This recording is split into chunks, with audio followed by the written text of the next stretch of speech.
से सुशोभित इस सभागार को, परम तत्व को मेरा प्रणाम। सभी मूर्धन्य ज्योतिषियों को शत नमन। मंच पे विराजमान सभी मूर्धन्य गणमान्यों को मेरा शत नमन। सुधी श्रोताओं को नमन, वक्ताओं को नमन, माँ शारदे को नमन। अति संक्षिप्त में अपनी बात रखना चाहूँगी। मैं किसी शास्त्र के विषय में यहाँ बहुत मूर्धन्य विद्वान विराजित है, उनको सुना, अति हर्ष हुआ। यहाँ आकर अति प्रसन्नता हुई, सबको सुनकर, उनके ज्ञान को सुनकर, इस ज्ञान की गंगा की त्रिवेणी में अपने आप को परम विशुद्ध कर बहुत अत्यंत हर्ष हुआ। मैं सिर्फ अपना अनुभव कुछ आप सबसे साझा करने जा रही हूँ। मेरा आज का विषय है ज्योतिष, स्वयं से स्वयं का साक्षात्कार। जब तक आप ज्योतिष की ज्योति से स्वयं को ज्योतिर्मान नहीं करेंगे, तब तक हम अपने साथ में जुड़ने वाले किसी भी जातक को ज्योतिर्मय नहीं बना सकते, उसके जीवन में परिवर्तन नहीं ला सकते। सबसे बड़ा कारण है। तो हम देखते हैं ये एक ज्योति है, ये अंदर की ज्योति है, बाहर की ज्योति है। स्वयं का साक्षात्कार ज्योतिष जितना अपने आप से हमें मिलवाता है, शायद विश्व में कोई भी ऐसा शास्त्र, कोई भी ऐसा विज्ञान नहीं है जो आपको अपने आप से मिलाता है। और जब आप अपने परम तत्व में विराजित होते हैं, जब आप अपने आप को जानते हैं, अपने पंच तत्वों को पहचानते हैं, तब आप अपने आप में सर्वश्रेष्ठ होते हैं, क्योंकि वहां आप पराभाव में नहीं, स्वभाव में विराजित होते हैं। आप किसी भी इतिहास को उठा के देख लीजिए कि जो व्यक्ति अपने स्वभाव में, अपने पंच तत्वों के सर्वश्रेष्ठ संतुलन में होता है, वो सबसे ज्यादा सफल होता है। आप में जो ज्योति है, आप में जो परम तत्व है, पंच तत्वों में से आपका जो तत्व सर्वश्रेष्ठ है, वही आपको ऊंचाइयों पे ले जाएगा। जरूरी नहीं है कि दूसरे में है वो आप में भी हो। तो जितनी हम अंदर की यात्रा करेंगे, हम जानते हैं चंद्रमा मनसू जाता है। इसमें चंद्रमा हमारी सबसे ज्यादा मदद करता है हमें पहचानने में। हमारा लगन सबसे ज्यादा मदद करता है हमें पहचानने में कि हम कौन है। आप देखिए, किसी भी इतिहास को उठाकर देख लीजिए, विवेकानंद जी को हम देखते हैं, उनमें ज्ञान की ज्योति प्रखंड थी, तो उन्होंने उसी से विश्व में परचम फहराया। शिकागो विश्व धर्म सम्मेलन में उन्होंने किसी और आर्थिक विषय की बात नहीं की, उन्होंने अपने परम तत्व ज्ञान के विषय से हमें प्रकाशित किया। उस समय में जब हम सब जानते हैं कि भारत की छवि क्या थी। आप तुलसीदास जी को देखिए, कबीर को देखिए, सूरदास को देखिए, पीछे कलाम साहब को देखिए, मोदी जी को देखिए, ये सभी योगी हैं। योगी का मेरा मानना है कि योगी वही नहीं है जो आज अपनी वेशभूषा से योगी हो। योगी वो है जो अपने परम में स्थापित है। तो एक ज्योतिषी सबसे पहले अपने परम में स्थापित होगा। हर ज्योतिषी की अपनी अलग विशेषता हो सकती है, अपना अलग विशेषज्ञ हो सकता है। चंद्रमा की हम बात करें तो हम सब ज्योतिषी, हम सब जानते हैं कि चंद्र लगन का कितना इंपॉर्टेंस है, चंद्रमा से बनने वाले योगों का कितना इंपॉर्टेंस है। जब तक आपने ये नहीं देखा कि मेरे जल तत्व की विशेषता क्या है, मेरा अग्नि तत्व कैसा है, मेरा पृथ्वी तत्व या आकाश वायु, इन सब का संतुलन, कौन सा तत्व आपको सर्वश्रेष्ठ बना सकता है, आपका कौन सा तत्व सबसे श्रेष्ठ है और कौन सा अति है जिसको आपको संतुलित करना है। और यही प्रकाश जब आप अपने क्लाइंट की तरफ ट्रांसफर करेंगे, उसकी काउंसलिंग करेंगे, उसको समझेंगे, उसको उससे मिलाएंगे, आप उसको सबसे सफलतम व्यक्ति बना सकते हैं। कई बार हम देखते हैं ज्योतिष में हम सबको पता है कि एक कोई भी योग 100% नहीं हो सकता, उसके साथ बहुत सारे नियम अनुनियम जुड़े हुए हैं जहां परिवर्तन आ सकता है। पर ज्योतिष के जो 5 तत्व हैं, यत् पिंडे तत् ब्रह्मांडे, यही वास्तु है, यही आयुर्वेद है, यही ज्योतिष है और यही योग है। अगर हम इसके साथ संतुलन कर लें और अपने चंद्रमा पे, हम अपने चंद्रमा को, अपने जातक के चंद्रमा को, हम जिस दिन कुंडली देखते हैं हमारा चंद्रमा अच्छा नहीं होता तो कई बार हमारा फलित नहीं होता, हम प्रकांड पंडित होने के बावजूद हम फेल हो जाते हैं। तो चंद्रमा को हमेशा पहचानना चाहिए। हम देखते हैं चंद्र लगन से जो रिजल्ट्स आते हैं कई बार अपने लगन से भी नहीं आते। जो लगन होता है उससे पर भी चंद्र लगन ज्यादा महत्वपूर्ण हो जाता है। चंद्रमा से बनने वाले योग जैसे अनफा, सुनफा, दुर्धरा, शकट योग का बहुत इंपॉर्टेंस है। अभी गजकेसरी योग की बात हुई थी, ग्रहण योग है, विष योग है, केमद्रुम योग है। इन योगों का कितना महत्व है, कहाँ ये कम हो रहे हैं, कहाँ ये ज्यादा हो रहे हैं। तो मेरा मानना है ज्योतिष की बात ही हम ये कर रहे हैं। ज्योति स्वयं को प्रकाशित करिए, इस विश्व को प्रकाशित करिए, आपके साथ जुड़ने वाले हर जातक को प्रकाशित करिए। और मेरा बहुत सविनय ये निवेदन है कि ज्ञान से ज्यादा परिवर्तन और प्रकाश आप जो ज्योतिष से ला सकते हैं वो एक आत्मिक अनुबंधन से ला सकते हैं। आप सबको मेरा बहुत बहुत शत नमन, मुझे सुनने के लिए नमन।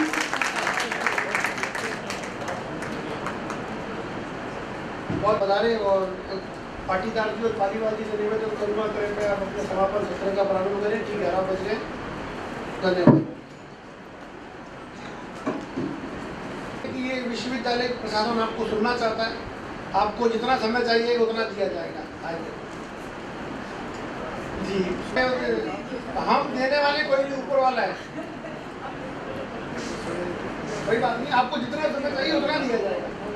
अब आपके साथ बाध्यता यह है कि जब तक अतिथि नहीं आते तब तक बोलना है। उसके पहले आपने बंद किया तो आप पे पेनल्टी लगा दी जाएगी, तो पेनल्टी से बचिए और हमारे अतिथियों को अपना व्याख्यान बनाइए। अब सिर्फ मैं अकेला हूँ आपके बीच में।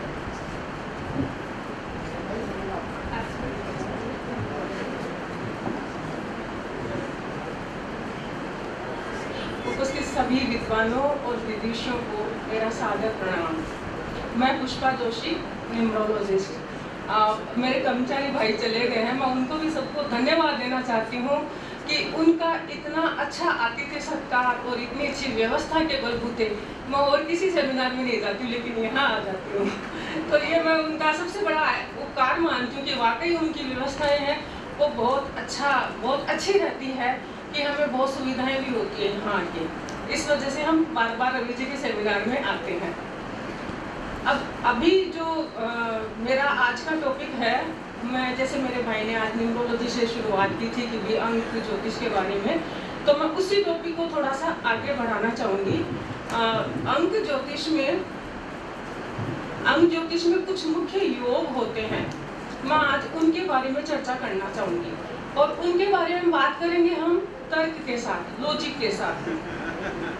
मैं जो नंबर्स बताती हूँ सभी अपनी अपनी डेट ऑफ बर्थ में वो नंबर्स देख लें कि किसके पास में क्या क्या है, तो आज आप खुद ही जान जाओगे कि आपके पास में ऐसा कौन सा महत्वपूर्ण योग है, वो मैं बताना चाहूँगी। तो अभी इन योगों के अंदर आप अपना भाग्यांक भी शामिल कर सकते हैं। अब भाग्यांक कैसे देखते हैं वो मैं बताना चाहूँगी। जैसे कि मेरे भाई ने बताया कि जिस डे को आप बोर्न होते हो उसको सिंगल डिजिट तक काउंट कर लेते हैं तो वो मूलांक निकल के आता है। मूलांक सबको निकालना आता है। भाग्यांक कैसे होता है? हमारी जन्म तिथि में 3 मुख्य एलिमेंट होते हैं, डे, मंथ और ईयर। इनको सबको जब सिंगल डिजिट तक काउंट करते हैं तो वो अपना डेस्टिनी नंबर यानी कि भाग्यांक निकल के आता है। अब उस भाग्यांक के साथ में ही अपन सारे योगों को देखेंगे। मैं मुख्य रूप से आज 8 योग जरूर बताऊंगी आपको न्यूमरोलॉजी के अनुसार, जिससे आपको पता चलेगा। एक तो आपका ट्रैक, यानी आपको या किसी भी व्यक्ति को या किसी भी जातक को कौन से ट्रैक पे वो चले, यानी कौन सा पेशा वो अपनाएं कि उनको लाइफ में सक्सेस मिलना शुरू हो जाए। सबसे पहला योग मैं पकड़ती हूँ। सबसे पहला नंबर है 4, 9 और 2। 4 4 नंबर यानी कि राहु, 9 मंगल और 2 है वो जो होता है चंद्रमा का नंबर है। यानी जिनकी डेट ऑफ बर्थ में या जिनके चार्ट में ये तीनों नंबर है, मैं गारंटी करती हूँ उस व्यक्ति को आप मेंटली कभी नहीं हरा सकते। यानी मानसिक तौर पे वो व्यक्ति इतना मजबूत होता है कि वो कभी उसको कोई व्यक्ति हरा ही नहीं सकता, क्योंकि 4 नंबर जो है वो राहु का नंबर है। राहु के पास क्या है? दिमाग। 9 नंबर मंगल का है, अग्रेशन का है, ह्यूमैनिटेरियन का नंबर भी है, इंसानियत मानवतावादी उसमें कूट के भरी हुई है। और 2 नंबर है वो मन का कारक है, चंद्रमा है। तो ये जब तीनों नंबर मिल जाते हैं तो एक योग बनाता है जिसको हम गॉड गिफ्टेड योग भी बोलते हैं। यानी उनके पास में इतनी अच्छी वो जो है ना याददाश्त शक्ति, स्मरण शक्ति, हमेशा उनकी याददाश्त भी बहुत अच्छी होती है।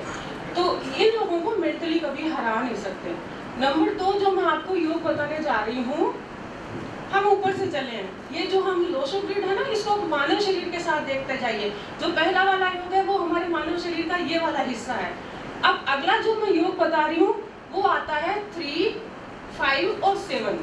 ये हो गया आदमी का मन, यानी बॉडी पार्ट का बीच का हिस्सा जहाँ पे दिल होता है। तो 3 नंबर जो होता है जुपिटर का नंबर होता है। 5 नंबर जो है वो है बुध का नंबर, और जो 7 नंबर होता है वो केतु का नंबर। दैट मीन्स इन व्यक्तियों का दिल बड़ा अच्छा होता है, मन बड़ा अच्छा होता है, एजुकेशन वाइज भी बहुत अच्छे होते हैं। दूसरा, ये लोग स्पिरिचुअल में बड़ा अच्छा करते हैं, यानी इनका ध्यान में, आश्रम में, पूजा पाठ में, इनमें इनका बहुत ज़्यादा मन लगता है। कारण आपको सबको पता है, क्योंकि इनके पास में केतु है, साथ में बुध देवता बैठे हैं, और जो अपना 3 नंबर जुपिटर का है, ज्ञान के लिए, एजुकेशन वाइज, और ये जो अपना है समाधि में है, या जैसे जितने भी आप गुरुओं को देखोगे, जितने भी धर्म गुरु देखोगे, आप उनकी डेट ऑफ बर्थ निकाल के देखिएगा, उनके पास में 357 होता है। अब लेकिन ये तो हुआ इनका प्लस पॉइंट, लेकिन इनके साथ में एक माइनस पॉइंट और होता है, क्योंकि ये मन के राजा हैं, तो इनको मन पे यानी दिल के राजा है, तो दिल पे चोट भी लगने के चांसेस बहुत ज़्यादा होते हैं। अगला जो योग मैं बताने जा रही हूँ वो है 8, 1 और 6। 8 नंबर जो होता है वो होता है शनि का नंबर, मेटेरियलिस्टिक गेन। 1 नंबर जो होता है सूर्य का, सन, राजा, व्यक्ति को राजा बना के रखेगा।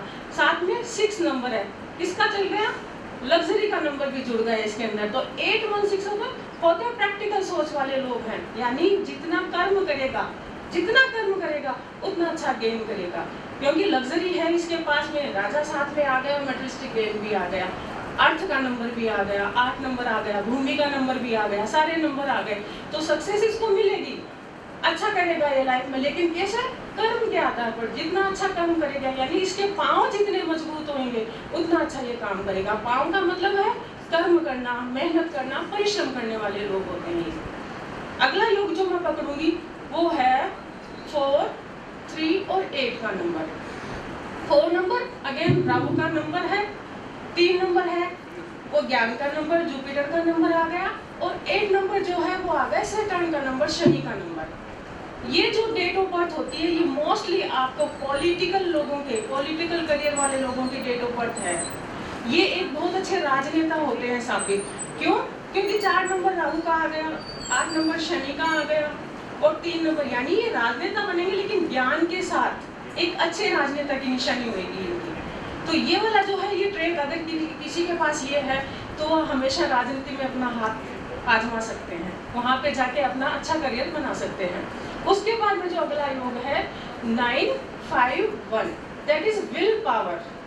जिनकी डेट ऑफ बर्थ में 9 यानी मंगल, 5 नंबर यानी बुध का नंबर, और नंबर 1 यानी राजा, ये तीनों नंबर जिसके पास है, और चाहे कुछ है या ना है, उस व्यक्ति की विल पावर बड़ी अच्छी होगी।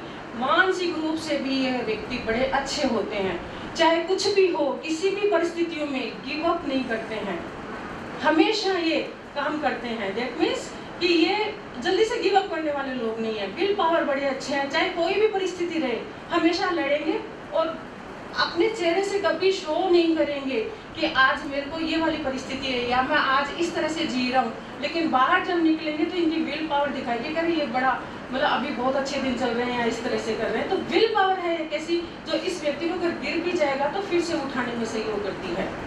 तो ये नंबर भी अगर है तो व्यक्ति हमेशा विल पावर के तौर पे सक्सेस हो सकता है। अगला जो नंबर है वो है, जो अगला योग है वो है अपना 2, 7 और 6।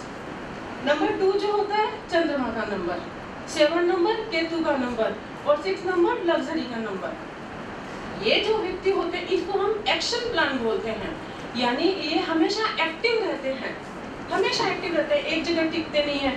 दूसरा, इनकी डिसीजन पावर बड़ी फास्ट होती है। अब जब डिसीजन पावर फास्ट होती है तो कौन सा फील्ड इनके लिए अच्छा होता है, ऐसा कौन सा फील्ड है जिसमें डिसीजन फास्ट लेना पड़ता है? सबसे बड़ा फील्ड होता है इनके लिए स्पोर्ट्स का फील्ड, जहाँ खेल कूद हो। हमेशा व्यक्ति को जो मैदान में खड़ा होता है वहाँ पे उसके डिसीजन बड़े फास्ट होने चाहिए। तो कहीं ना कहीं ये व्यक्ति फास्ट डिसीजन की वजह से मात भी खा जाते हैं, तो वहाँ पे इनको एक सेकंड ओपिनियन लेके चलना चाहिए। डिसीजन फास्ट होता है, स्पोर्ट्स में काम आएगा, वहाँ सक्सेस मिलेगी, लेकिन लाइफ में अगर कभी इन्होंने फास्ट डिसीजन किया है तो वहाँ हो सकता है इनको मात खानी पड़े, वहाँ पे ये सेकंड ओपिनियन ले सकते हैं किसी से भी।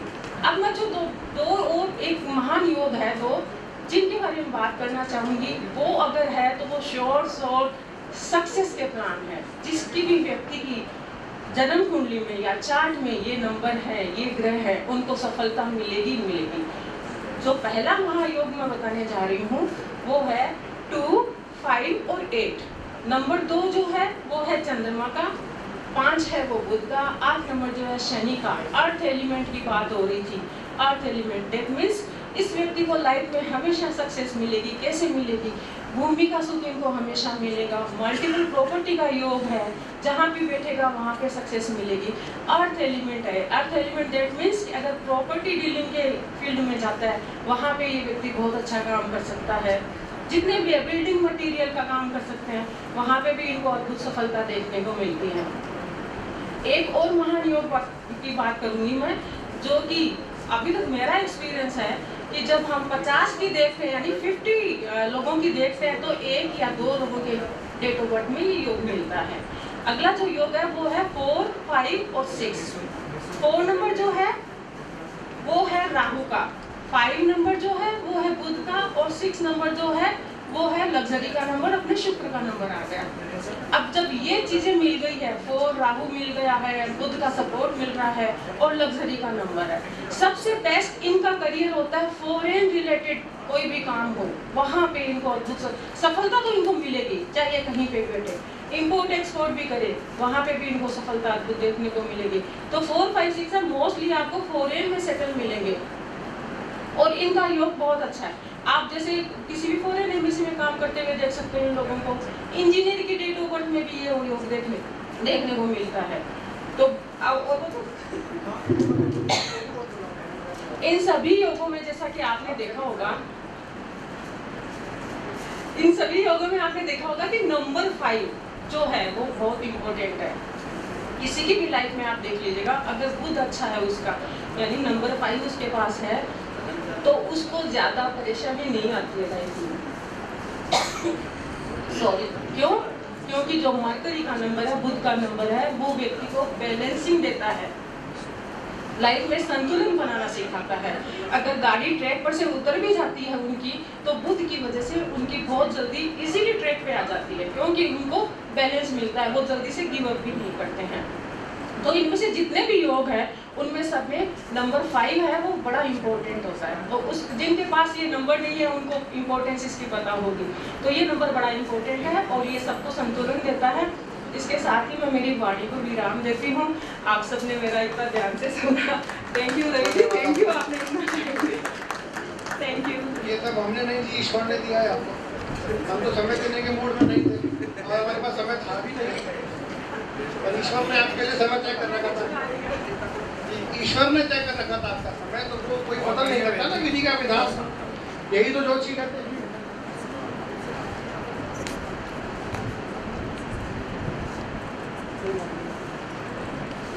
भैया आँख है वेदों की, ज्योति तो चक्षु है तो दिखा सकता है, कोई ज्योतिषी भाग्य नहीं बदल सकता। कोई अगर कोई ज्योतिषी कह भी देता है कि मैं तुम्हारा भाग्य बदल दूंगा तो तुझे बेवकूफ बना रहा है, वो खुद का नहीं बदल सकता। तो हमारा काम है सिर्फ समय बताना, किस समय क्या होगा, उस समय संभल के रहो, इतना ही हम बता सकते हैं। और इसके बाद हम करते हैं तो वो वैदिक उपायों पर करते हैं, भगवान की पूजा करते हैं।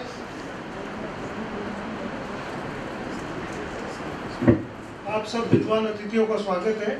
अभी 2 से 3 मिनट में कार्यक्रम आरंभ हो जाएगा समापन सत्र का। हमारे सारे अतिथि आ चुके हैं, तो आप सब सब्र और धैर्य बनाए रखें। मैं रवि कुमार पाली की सीकर वालों से निवेदन करूंगा कि पधारे मंच पर।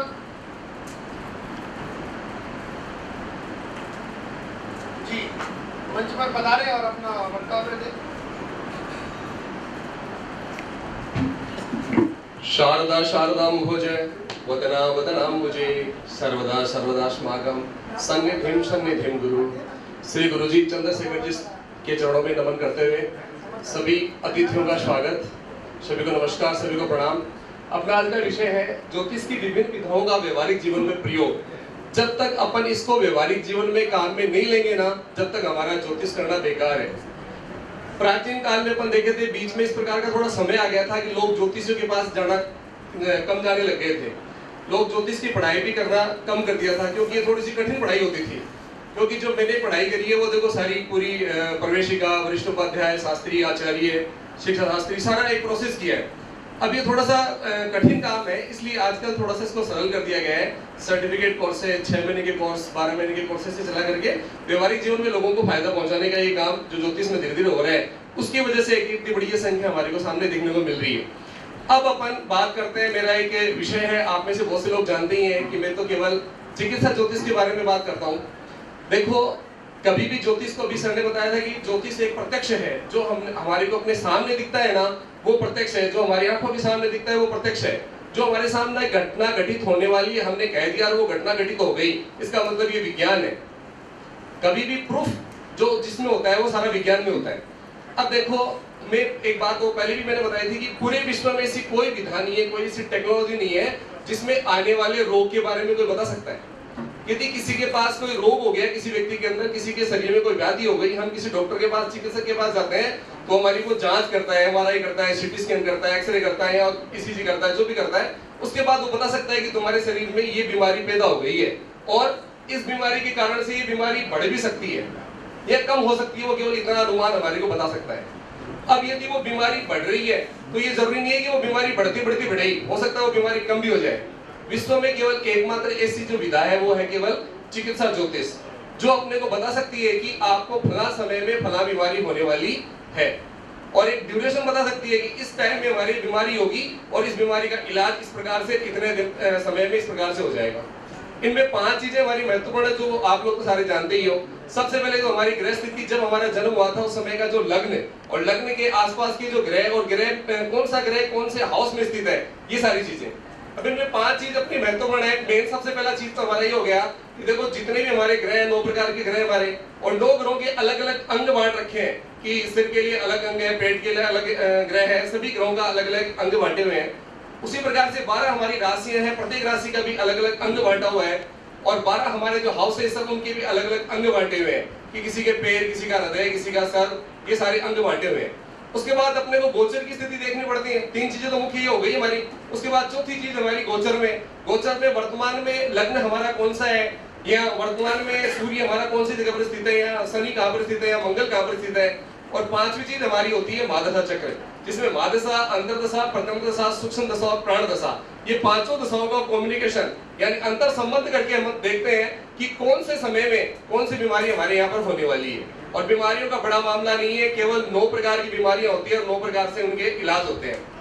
देखो, अभी पहले भी बता के गए थे कि जो हमारा ये शरीर है ये भी 5 महाभूतों से बना हुआ है, 5 एलिमेंट से बना हुआ है। ये संसार के जितने पदार्थ हैं वो सारे के सारे 5 एलिमेंट से बना हुआ है। यदि अनबैलेंस हो जाता है तो बीमारियां पैदा हो जाती है और उनको यदि हम बैलेंस करके रखते हैं तो बीमारियां होगी नहीं।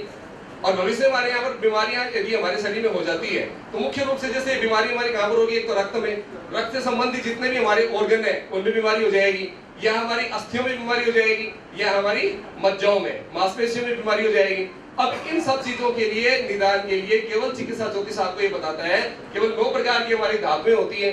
जैसे हमारे शरीर में सर्वाधिक मात्रा जल की होती है, लगभग 75% से भी ज्यादा हमारे शरीर में जल होता है।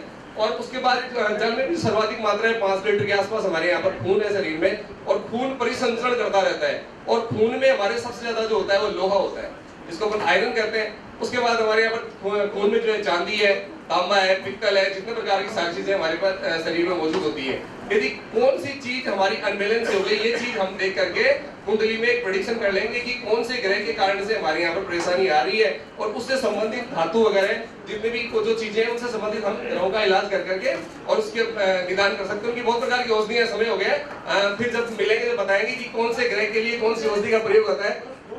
जय तो संस्कृतम, जय तो भारतम, जय तो ज्योतिषम। बहुत धन्यवाद रवि भाई आपका। रवि कुमार पारिक स्पीकर से लगभग समय भी हो गया हमारा मेरे उठने का और आपके सम्मान पाने का। हमारे अतिथि लगभग आ चुके हैं।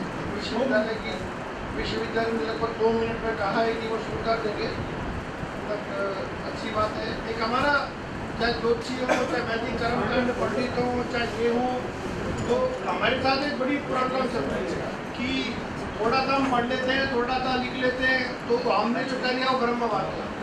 मैंने पंडित हूँ, मैंने मुहूर्त निकाल दिया तो ब्रह्म वाक्य। मेरा मुहूर्त कोई काट नहीं सकता, वो काटेगा तो समझो कि उसने वो मेरा अपमान कैसे कर दिया, मेरा मुहूर्त काट दिया। और मेरे पास दिन भर कई ऐसे फोन आते हैं कि रवि जी मैंने मुहूर्त दिया था, फला पंडित जी ने काट दिया। तो मैंने कहा सर क्या हुआ, क्या प्रॉब्लम हुई मुहूर्त में?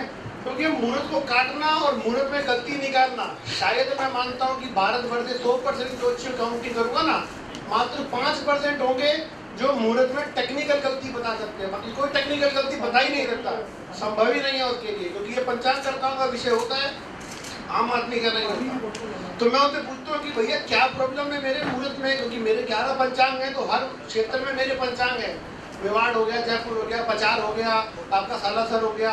तो फोन आते हैं तो कहते रवि उसने मुहूर्त काट के बोला कि ये तो इस पंचांग में दे रखा और इस पंचांग में नहीं दे रखा, ये कितनी बड़ी अशुद्धि है बताओ, ये उनको अशुद्धि लगती है। तो मैं हमेशा पंडितों को एक बात कहता हूँ कि ब्राह्मणों का रोजगार बढ़े, व्यापार बढ़े, ऐसा काम कीजिए।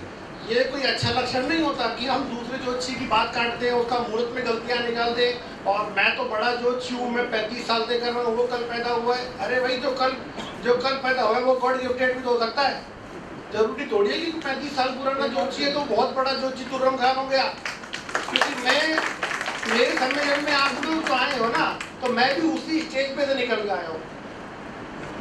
मैं भी जब आया था नया नया फील्ड में तो कहते थे ये लड़का क्या पंचांग बनाएगा, इसे देखना नहीं आता होगा। और आज सबसे ज्यादा 11 पंचांग मेरे पास है, और मेरी उम्र का कोई पंचांग करता पूरे जयपुर में तो नहीं है, राजस्थान में कोई होगा तो पता नहीं। और आप समझिए कि जयपुर से आके मेवाड़ में पंचांग बनाता हूँ तो कोई क्वालिटी होगी, ईश्वर ने कुछ कार्य कुशलता दी होगी। लेकिन अभी थोड़ा सा बाल सफेद हो गए तो लोगों को भरोसा होने लगा है, तो शायद ये अकल पहले आ जाती और बाल सफेद पहले कर लेता। 23 साल की उम्र में तो मैं विद्वानों की कैटेगरी में पहले आ जाता, पर अभी भी नहीं आता। अभी भी लोग कहते हैं यार इसको क्या आता होगा, ये तो पिताजी के साथ रहता है, उनके संरक्षण में रहता है। तो मैंने कहा ये भी सौभाग्य है, पिताजी के पैसे पे ऐश करना सबके भाग्य में नहीं होता, ये मेरे भाग्य में है। तो अब लोग कहते हैं बाप के पैसे पे ऐश करता है, बताइए मेरा सौभाग्य है। तुमको जलन होती है तो उसका मैं कुछ नहीं कर सकता, और हमारे पिताजी ने हमें कितनी छूट दे रखी है। ये हमेशा कहते हैं सम्मेलन करना बंद कर दे, हमेशा लाखों का घाटा होता है सम्मेलन में। तो धीरे धीरे धीरे अभी भी घाटा लगता है, पर मैं कहा कोई बात नहीं, ये सरस्वती यज्ञ है। आप लोगों से जो हमने पंजीकरण लेते हैं वो लेते हैं, जो खर्चा होता है तो होता है, एक सरस्वती यज्ञ होता है। यज्ञ कई प्रकार के होते हैं ना, तो विद्या का यज्ञ, सरस्वती का यज्ञ, तो ये भी एक यज्ञ है। तब इसमें माहूति देते, आप लोग आते हो सम्मान लेते हो, उसमें हमारा भी सम्मान है। और सबसे पहले शायद आयोजकों में हमें एक आयोजक थे जिन्होंने नियम निकाला कोई भी अतिथि आयोजक का सम्मान नहीं करेगा, क्योंकि आधा टाइम तो आयोजक के सम्मान में निकल जाता है। वो आया अपनी संस्था कर लेके, वो आयोजक को मोमेंट हो दे रहा है, वो आयोजक को मोमेंट हो दे रहा है, आयोजक उसी में। तो हमने एक नियम निकाला सबसे पहले। फिर दूसरा नियम हमने यह निकाला कि सभी अतिथि समान है, कोई अतिथि ना छोटा है ना बड़ा है। मेरे से लाइफ टाइम अचीवमेंट कभी मत मांगना, मैं नहीं मानता कि उसकी लाइफ खत्म हो जाए, क्योंकि लाइफ टाइम अचीवमेंट के बाद उसकी लाइफ खत्म है, बचेगी नहीं। क्योंकि अचीवमेंट का मतलब क्या होता है कि उसकी लाइफ जितनी थी वो अचीव हो चुकी है। तो आप उसको ईश्वर से यमराज के पास ना ले जाए, अचीवमेंट देके उसको अवार्ड ही देते रहे, छोटा मोटा देते रहो। मेरे को कई लोग कहते हैं रवि जी मुझे लाइफ टाइम अचीवमेंट चाहिए। मैं लाइफ खत्म होने वाली है क्या? तो जो चीज़ें भविष्यवाणी कर दी कि अगला महीना मैं नहीं रहूँगा, मैं तब ले लेना। मैं जिस दिन डॉक्टर कहते ना कि आपके पास 1 महीना है, मेरे पास आना, मैं लाइफ टाइम अचीवमेंट दूंगा। मैं हो गया अचीवमेंट, अब ऊपर जाने का समय हो गया। तो हम नहीं देते, सबको एक जैसा रखता हूँ, रखता आया था, रखता रहूँगा। इससे कई लोग नाराज भी होते हैं। कई लोग कहते हैं रवि जी आपके सम्मेलन में अगली बार नहीं आएंगे। मैं आपका स्वागत है, आओ तो स्वागत, नहीं आओ तो स्वागत। मेरे यहाँ जो नियम है एक जैसा रखता हूँ, आगे भी रखूंगा, अभी भी रख रहा हूँ और हमेशा रखता रहूँगा। मुझे नहीं लगता कोई ज्योतिषी में कोई छोटा होता है कोई बड़ा होता है, सब एक जैसे होते हैं। अगर सांप का बच्चा तो सांप ही होगा ना, उसमें जहर तो उतना ही होगा, जितना छोटे में होगा उतना ही बड़े में होगा, किसी में जहर ज्यादा कम होता है। और ब्राह्मण का बच्चा तो कहते पैदा होती आशीर्वाद देने योग्य हो जाता है। और एक और बात मैं कहना चाहूँगा, आजकल लोगों ने बड़ा रायता फैला रखा है कि साहब ये ब्राह्मण नहीं है, ये ज्योतिषी कैसे बन गया, इसको अधिकार किसने दे दिया। तो मैं कहता हूँ कि वेदों में जाति की गणना कर्म से होती थी, जन्म से नहीं होती थी। जो जैसा कर्म करता था वो वही जाति बन जाता था। तो आप सब ब्राह्मण हो मेरे लिए, चाहे आप राजपूत हो, चाहे बनिए हो, चाहे गुप्ता हो, मेरे लिए आप सब ब्राह्मण है, सब विप्र हैं, सब सम्माननीय है। और मैं यही कहता हूँ कि जो इस कर्म में आ गया वो ब्राह्मण है। हमारे को ये पर्दा हटा देना चाहिए कि कोई किस जाति का है, कोई किस जाति का है, कोई किस जाति का, मैं श्रेष्ठ हूँ, मैं फलाना हूँ, मैं ठिकाना हूँ, मैं बड़ा ज्योतिषी हूँ। तो ये सब नियम खत्म कर देना चाहिए। शायद इसीलिए मैं मानता हूँ कि 8 ज्योतिषी गिनाते हुए जो सिर्फ मेरे सम्मेलन में आते हैं पूरे भारत भर में, कहीं नहीं जाते, वो रिजर्व है मेरे पास। जैसे नंबर 1 पे दीपक चोपड़ा जम्मू से, पंजाबी मेरे भाई कई मेरे हैं, और मैं कई नाम भूल गया, वो सिर्फ मेरे सम्मेलन में आते हैं। वो कहते हैं कि एक अच्छी बात है। हमारे भाविन देसाई जिन्होंने सम्मेलन करवाया। ये सम्मेलन होता ही नहीं, मैं 2.5 साल से सम्मेलन करना बंद कर दिया था, मेरी कोई इच्छा भी नहीं थी, पर भाविन भाई ने, दीपक जी ने, वही पंजाबी टीम ने बड़ा इंसिस्ट किया कि सम्मेलन करो करो करो। मैं कहा भाई क्यों करो भाई, इतने सम्मेलन उन्होंने कहीं भी चले जाओ, मैं ही मेला लगाऊं जरूरी है क्या? इसी गांव में मेला लगे जरूरी है? मेला तो कहीं भी लगेगा, सब जगह वो झूला लगेगा, झूल लो। पर उन्होंने कहा नहीं, आप सम्मेलन कीजिए। तो अभी बस हमारा तो अतिथि आ गए, स्वागत करूंगा अतिथियों का तालियों से करबद्ध। हमारे सुधाकर जी शास्त्री जी आ गए हैं, श्रीनाथ जी मंदिर के मान अधिकारी, हम सब खड़े होकर तालियों से इनका स्वागत करेंगे हमारे अतिथि जी का। सर आपका हार्दिक स्वागत है। पाटीदार पालीवाल जी से निवेदन करूंगा मंच पर आसन ग्रहण करने हेतु प्रोफेसर DS चंडावत जी, professor Neeraj Sharma ji, professor SK Kataria जी, पंडित चंद्रशेखर जी, आप सभी का मंच पर स्वागत है। डॉक्टर JL पाटीदार जी,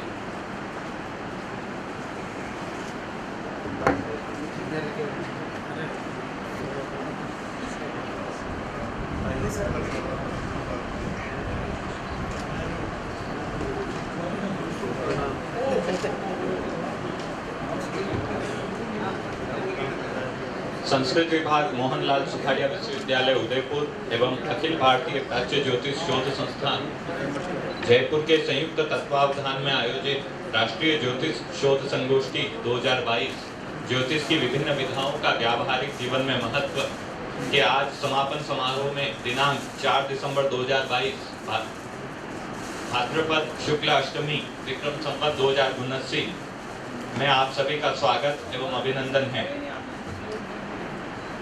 सभी अतिथियों से अनुरोध है कि कार्यक्रम के प्रारंभ में सरस्वती वंदना एवं दीप प्रज्वलन हेतु सभी अतिथि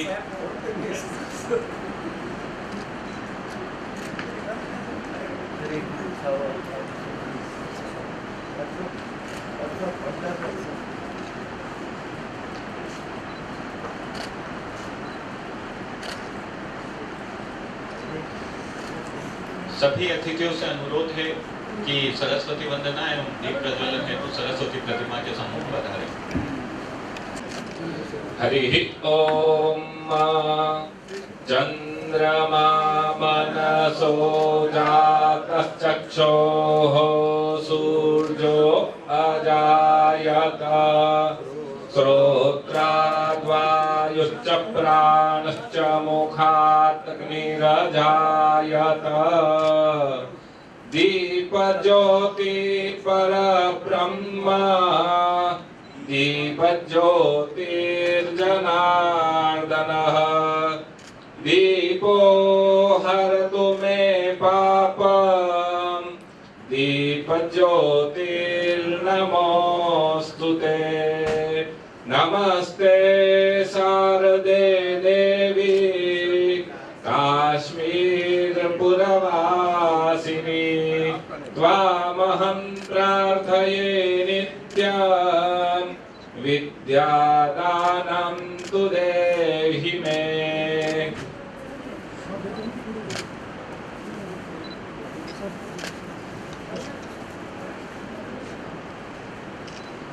मालत्यादि सुगन्धिनी मया नितानि पुष्पाणि गृहाण परमेश्वरी गृहाण परमेश्वरी।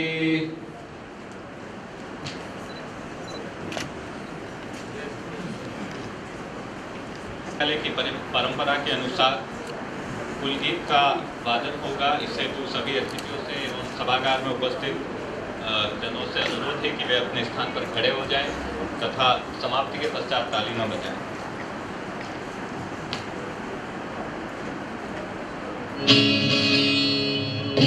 भूमि के ज्ञान कीर्त का सादर शतवंदन शील ज्ञान विज्ञान कर्म संगम को कोटि नमन सत्यं शिवं सुंदरं की प्रतिमा कल्याणी विद्या विन्दते अमृतम् उपनिषदों की वाणी यह प्रताप की कर्म भूमि में माथे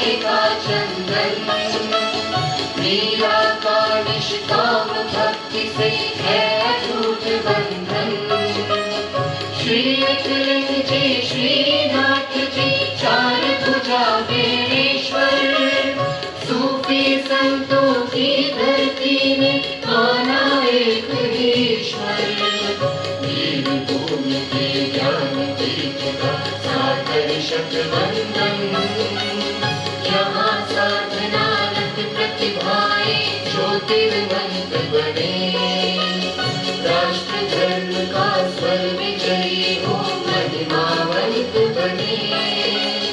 मुक्त गगन में आदर्शों की पुण्य ध्वजा फहरे। जनमानस में ज्ञान ज्योति का दिव्य प्रकाश भरे। ज्ञानदायिनी मूर्तिमंत महिमा का अभिनंदन। युवा शक्ति हो सत्यनिष्ठ संकल्पित अंतर्मन। वीर भूमि के ज्ञान पीठ का सादर शतवंदन। शील ज्ञान विज्ञान कर्म संगम को कोटि नमन। कोटि नमन, कोटि नमन, कोटि नमन।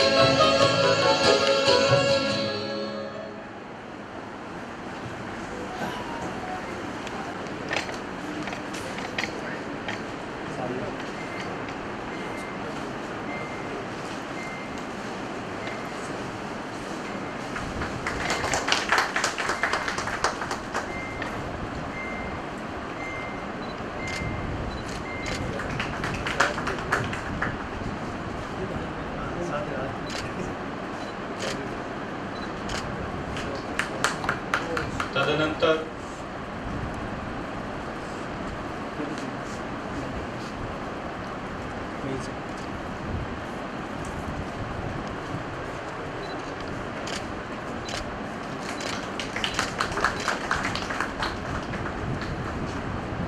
अग्रिम क्रम में प्रोफेसर उमाशंकर शर्मा जी के स्वागत हेतु प्रोफेसर नीरज शर्मा सर से निवेदन करता हूँ।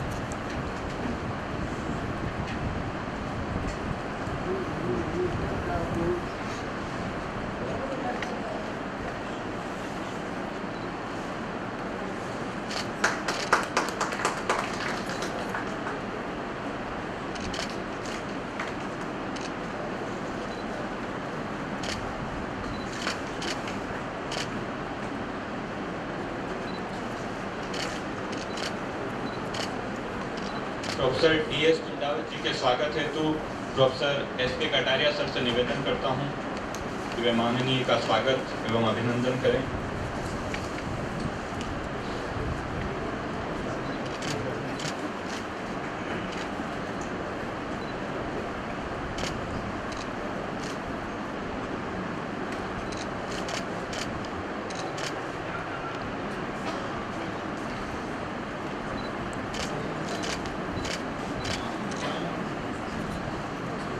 Professor SK. कटारिया जी के स्वागत हेतु मैं कार्यक्रम के सचिव श्री रवि शर्मा जी से निवेदन करता हूं कि वे प्रोफेसर एस.के. कटारिया जी का स्वागत करें।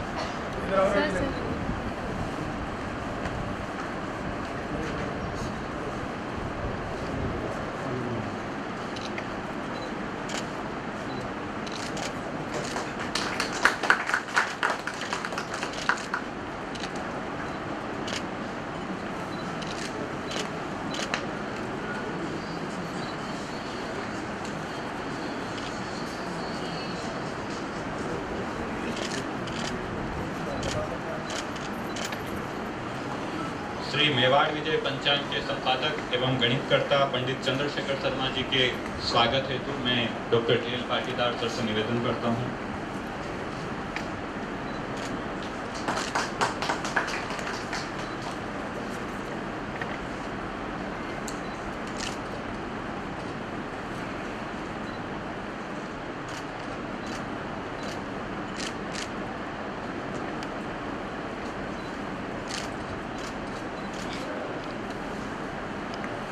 कार्यक्रम के अग्रिम क्रम में शब्द कुसुमों से अतिथियों का स्वागत करने हेतु मैं संस्कृत विभाग के अध्यक्ष महोदय प्रोफेसर नीरज शर्मा जी से निवेदन करता हूं कि वे अतिथियों का वाचिक स्वागत करें।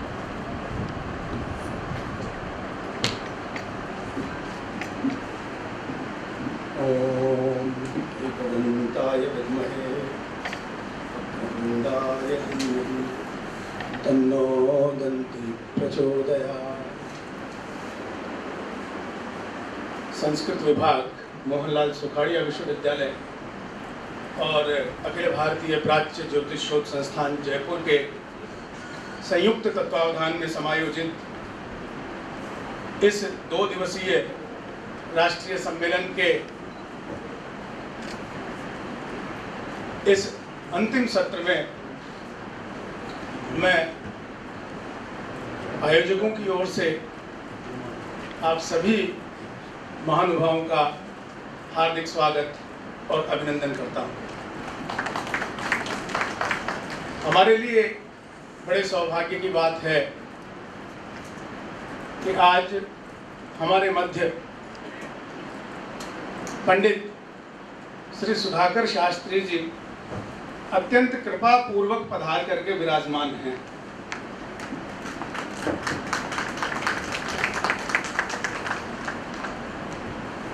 पंडित श्री सुधाकर शास्त्री जी,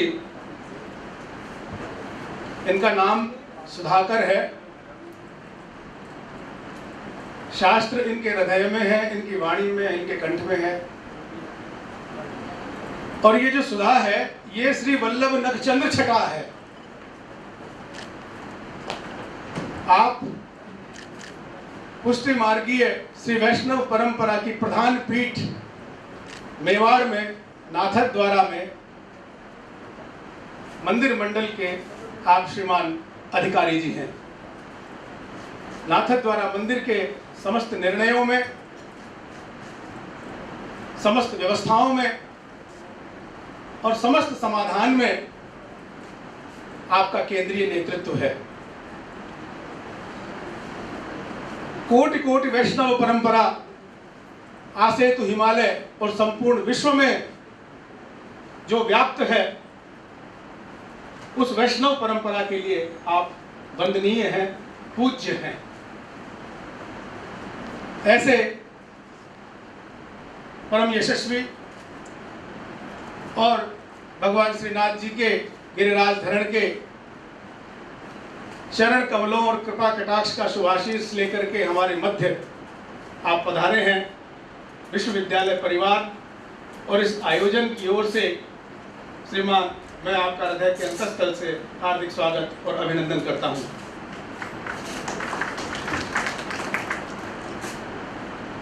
हमारे अपने इस ज्ञानपीठ, इस मातृपीठ के यशस्वी सपूत और मेवाड़ की शौर्य परंपरा के वंशज, क्योंकि बिना चूंडावतों के तिलक किए कोई मेवाड़ का महाराणा बन नहीं सकता था।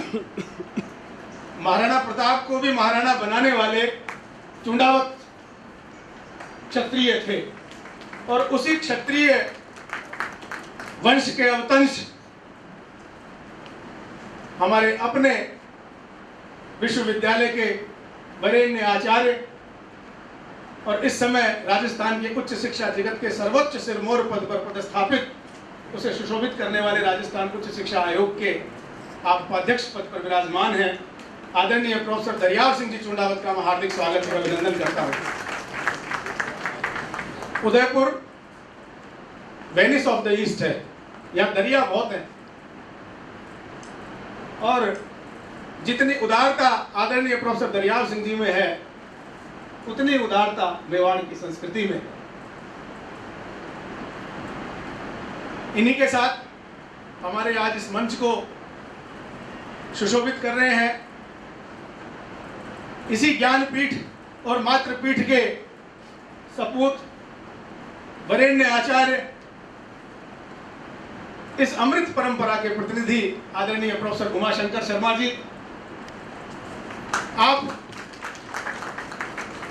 कृषि विज्ञान विषय के आचार्य रहे, विभागाध्यक्ष रहे, डीन रहे और इसी परिसर में स्थापित महाराणा प्रताप कृषि एवं प्रौद्योगिकी विश्वविद्यालय के यशस्वी कुलपति पद को आपने सुशोभित किया है।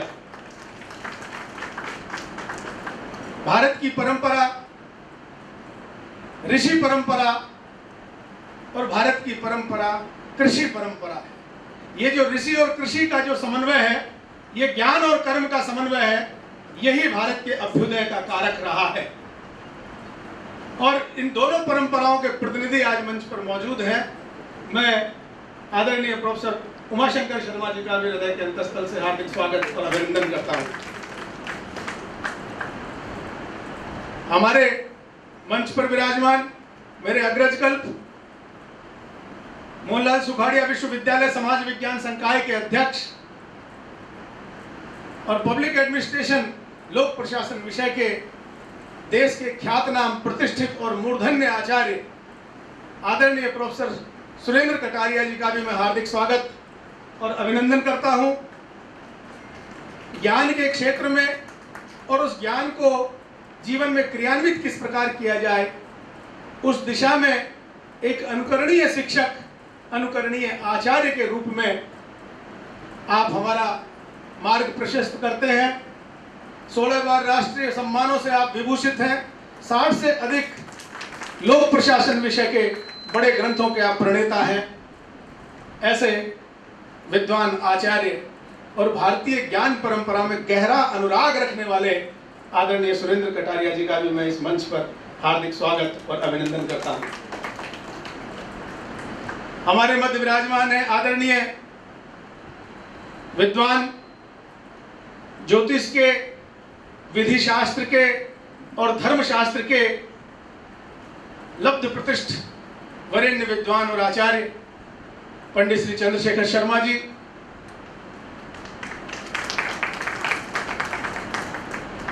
आपके कुशल मार्गदर्शन में, आपके निर्देशन में भारतीय ज्ञान परंपरा, ज्योतिष परंपरा, गणित परंपरा निरंतर अभ्युन्नति, उन्नयन को प्राप्त कर रही है। आपके श्रम का सुफल आने वाली पीढ़ियों को अंतरित हो रहा है। इस प्रकार के आयोजन हमारी इस ज्ञान परंपरा को उत्तरोत्तर विकसित कर रहे हैं। इन आयोजनों को अपनी ऊर्जा, ऊष्मा और शुभाशीष से सम्मिलित करने वाले वरेण्य आचार्य चंद्रशेखर शर्मा जी का भी मैं हार्दिक स्वागत और अभिनंदन करता हूं। अभिनंदन की स्वागत की श्रृंखला में आप सभी महीसुर विद्वान अपने ज्ञान के क्षेत्र में अपने अपने ज्ञान की दिशाओं में समाज की, इस राष्ट्र की और मानवता की उपासना करने वाले, अपने समस्त अर्जित ज्ञान को लोक कल्याण के लिए समर्पित करने वाले निष्पृह और निष्काम ज्योतिष की विभिन्न धाराओं के निष्णात आचार्य विद्वान समागत समस्त अतिथियों को मैं विश्वविद्यालय परिवार की ओर से प्रणाम करता हूं। आप सुदूर यात्रा करके उदयपुर की इस धरती पर आए, अपने अर्जित ज्ञान और अनुभव को साझा किया और ज्ञान की इस परंपरा को आगे बढ़ाने, प्रोत्साहित करने में आपने भूमिका का निर्वाह किया। इस ज्ञान यज्ञ में आहुति के लिए मैं आप सबका हृदय के अंतस्थल से अभिनंदन और स्वागत करता हूं।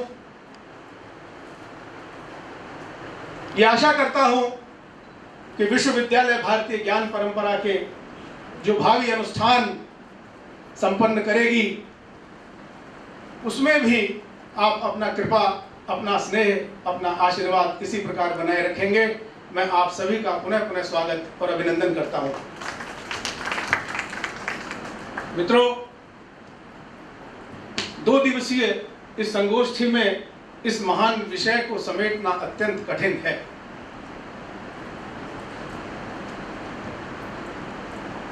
समय सीमित है, मर्यादित है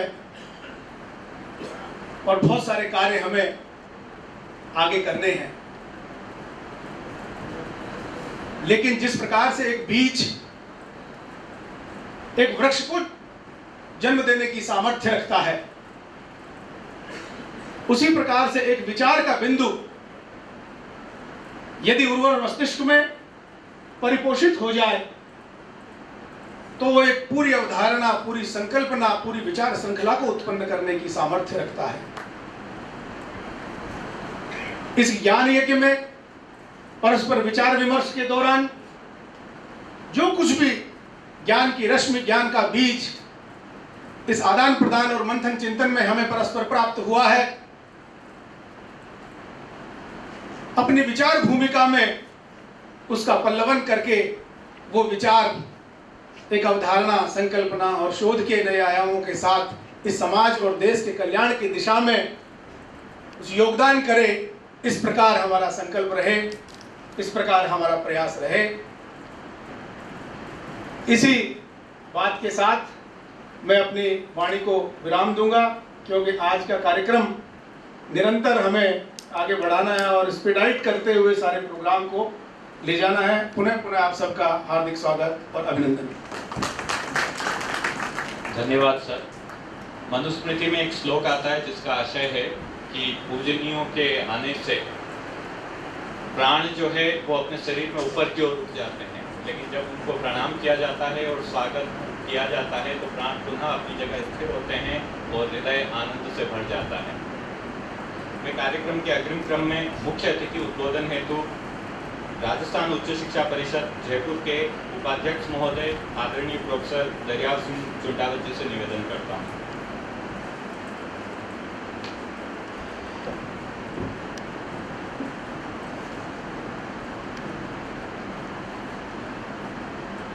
जयंती मंगला काली भद्रकाली कपालिना दुर्गा विष्मा शिवा स्वदा भूति देवी को नमस्कार।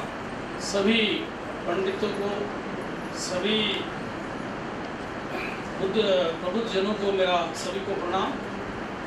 संस्कृत विभाग मोहनलाल सुखाड़िया विश्वविद्यालय के द्वारा आयोजित 2 दिवसीय संगोष्ठी के समापन समारोह में हमारे बीच मंचासीन परम श्रद्धेय आदरणीय माननीय पंडित श्री सुधाकर शास्त्री साहब, अधिकारी जी श्री नाथ जी मंदिर मंडल नाथ द्वारा, सभा में विराजमान honourable x vice chancellor of Maharana Pratap कृषि विश्वविद्यालय प्रोफेसर शर्मा साहब, उमाशंकर जी शर्मा साहब, इस कार्यक्रम का मूर्त रूप देने वाले, संचालन करने वाले, आप और हम सबको मिलाने वाले आदरणीय माननीय प्रोफेसर पंडित नीरज जी शर्मा साहब, संस्कृत विभाग मोहनलाल सुखाड़िया विश्वविद्यालय, आदरणीय श्रद्धेय चंद्रशेखर जी शर्मा मेवाड़ पंचांग, एंड हमारे सभी के साथी, युवा साथी प्रोफेसर GL पाटीदार साहब, संस्कृत विभाग मोहनलाल सुखाड़िया विश्वविद्यालय, गणमान्य अतिथि माताओं, बहनों और पंडितों, और हमारे यंग साथी अभी जो 2018 बैच के डॉक्टर साहब जो अच्छा संयोजन करते हैं, मुरली जी, आप सभी को एक बार फिर प्रणाम करता हूं।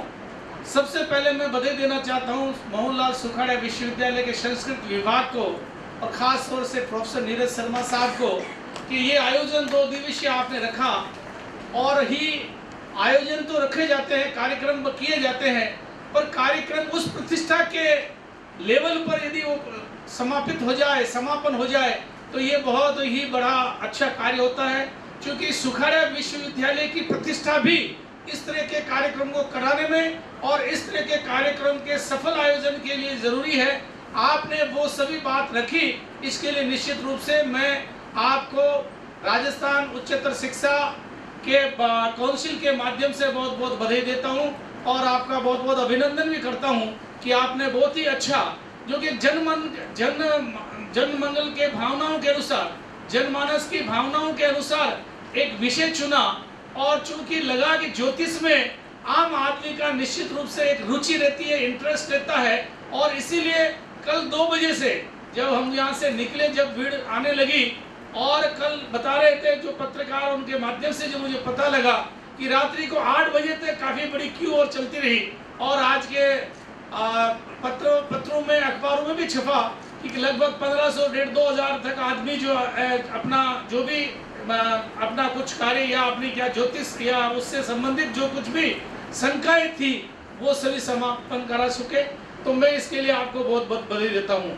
निश्चित रूप से पत्रों का वाचन हुआ होगा, जो पेपर पढ़े गए होंगे इससे संबंधित होगा, और उन पेपर के से संबंधित जो कुछ भी नई रिसर्च, जो शोध को नया जो एक आयाम दिया जा सकता है, वो आपने निश्चित रूप से 2 दिवसीय कार्यक्रम में आपने किया होगा।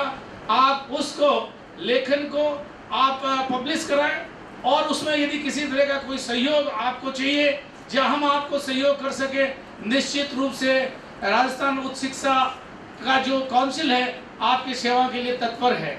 मैं एक बार आज इस समापन समारोह पे कोई विशेष बातें नहीं कहते हुए ये जरूर कहूँगा कि मुझे थोड़ा सा ज्योतिष में सब तरह की बातें कल मुझे सुनने में मिली, पर रत्नों के माध्यम से किस तरह से ज्योतिष का समागम होता, निश्चित रूप से कुछ सेशन हुआ होगा, परंतु जैसे डायमंड के साथ पन्ना को पहनना या मूंगा को जो है मंगल की महादशा में पहनना, या इस तरह से जो भी काफी लंबी बांधते हैं, तो मंगल इनके साथ साथ जो आपके जड़ी कौन सा क्या रत्नों को ज्योतिष के साथ किस तरह से जोड़ा जाए, उसमें भी एक आप अगली बार इसमें पूरा एक विशेष रूप से एक सेशन रखे।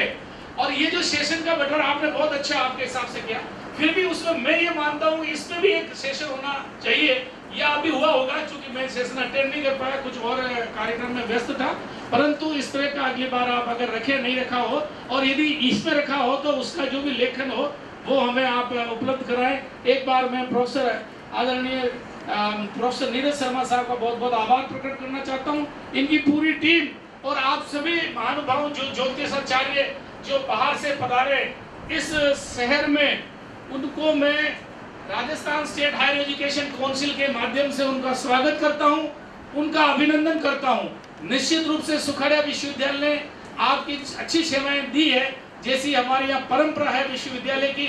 फिर भी यदि किसी तरह से किसी को कोई कठिनाई आई हो, उसके लिए हम भी क्षमा के पात्र हैं, क्यों हम भी नीरज जी के साथ मिले हुए हैं। यदि इनके पास कुछ अच्छा होता है तो उसमें भी हमारी सहभागिता है, और यदि उसमें कुछ कमी रही गई हो तो उसके भी हम सहभागी हैं, कहीं कहीं हमारी कमी रहे। निश्चित रूप से ये आयोजन मैं कहूँगा कि संस्कृति विभाग को एक प्रतिवर्ष की भांति एक इस तरह का कार्यक्रम हो, साल में एक बार इस तरह के चर्चा परिचर्चा हो, इस तरह से ये गतिविधि जो है विभाग की बना देनी चाहिए, ऐसे मेरा अपना मानना। एक बार आप सभी का स्वागत, बहुत बहुत धन्यवाद, जय हिंद। धन्यवाद सर। सर ने जो आज्ञा दी है, किसी के संदर्भ में मैं निवेदन करूं कि आदरणीय चुनाव साहब हमारे वरेण्य अग्रज हैं, हमारे मार्गदर्शक हैं, और सर ने जो बात कही है निश्चित रूप से हम उसकी अनुपालना करेंगे। और मैं आश्वस्त करना चाहूँगा कि सर प्रतिवर्ष एक राष्ट्रीय ज्योतिष सम्मेलन हम लोग विश्वविद्यालय में करेंगे, और जब हम निरंतर इस प्रकार का चिंतन मंथन करेंगे तो ज्योतिष के जो विभिन्न अंग और उपांग हैं उन सब पर विशेष अनुसंधान और विशेष परिचर्चाएं इस प्रकार सत्रानुसार आयोजित होंगी, तो उन सब में भी आपकी सहभागिता और भागीदारी निरंतर रहेगी। इसी के साथ सर मैं आपका आभार प्रकट करता हूं, आपके मार्गदर्शन में विभाग और उन्नति और प्रगति करेगा। धन्यवाद सर। आदरणीय प्रोफेसर DS कुंदावत जी की बोधमयी एवं प्रभावमयी वाणी सुनकर के एक श्लोक प्रशस्ति रूप में प्रस्तुत है। शतेषु जायते शूरः सहस्रेषु च पंडितः वक्ता दशसहस्रेषु दाता भवति मानवः। कि 100 में कोई एक व्यक्ति जो होता है वो शूरवीर होता है, हजारों में कोई एक विद्वान होता है, 10 हजारों में कोई एक अच्छा बोलने वाला होता है, और लाखों में कोई एक दान देने वाला होता है, चाहे वो विद्या दान दे, धन दान दे, किसी भी प्रकार से दान दे। तो इस प्रकार के गुणों से संपन्न आपका अभिनंदन। कार्यक्रम के अग्रिम क्रम में सभी अतिथियों से अनुरोध है कि पंडित श्री सुधाकर शास्त्री जी, श्रीमान अधिकारी जी को प्रतीक चिन्ह एवं प्रशस्ति पत्र भेंट करने हेतु सभी उपस्थित हो।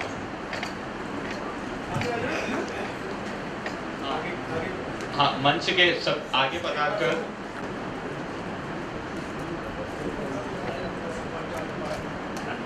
सभी करतल ध्वनि से स्वागत एवं अभिनंदन करते रहें।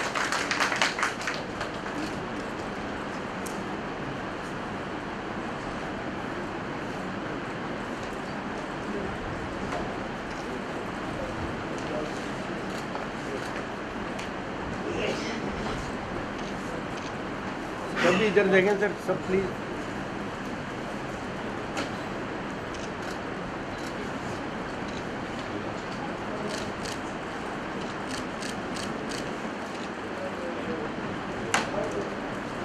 क्रम में पुनः सभी अतिथियों से अनुरोध है कि वे मंच के सम्मुख ही उपस्थित रहें। ज्योतिष सम्राट पंचांग काल दर्शक के विमोचन का समय है। इसके प्रकाशक ईश्वरलाल बुक सेलर जयपुर हैं एवं संपादक पंडित ज्योतिषाचार्य श्री चंद्रशेखर शर्मा जी हैं।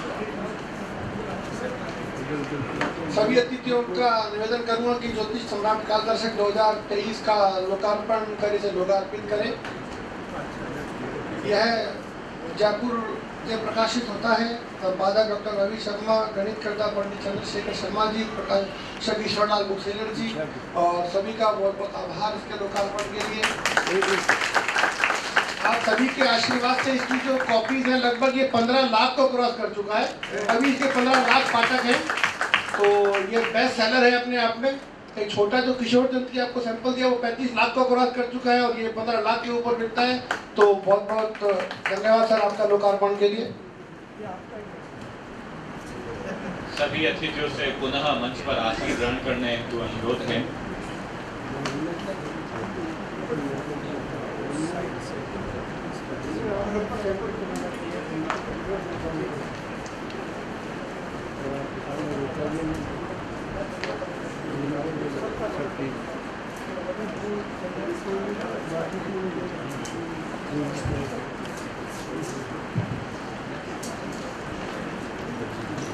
अग्रिम क्रम में सभी उपस्थित महानुभावों को आशीर्वाद प्रदान करने हेतु पंडित श्री सुधाकर शास्त्री जी से निवेदन है कि वे मंच पर आकर सभी को आशीर्वाद प्रदान करें।